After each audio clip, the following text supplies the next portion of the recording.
भगवती माँ तारातारिणी को आज ओडिशा राज्यपाल आसी माँ को दर्शन करते विभिन्न प्रकार जो ओडिशा सरकार द्वारा उन्नयनमूलक कार्य चली तार सौंदर्यीकरण चली तार माने पूरा संपूर्ण भाव देखते खुशी होते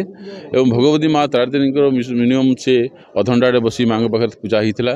समस्त सुरुखुरी समस्त सेवायत मान सहयोग से राज्यपाल पूजा भी पूरा भल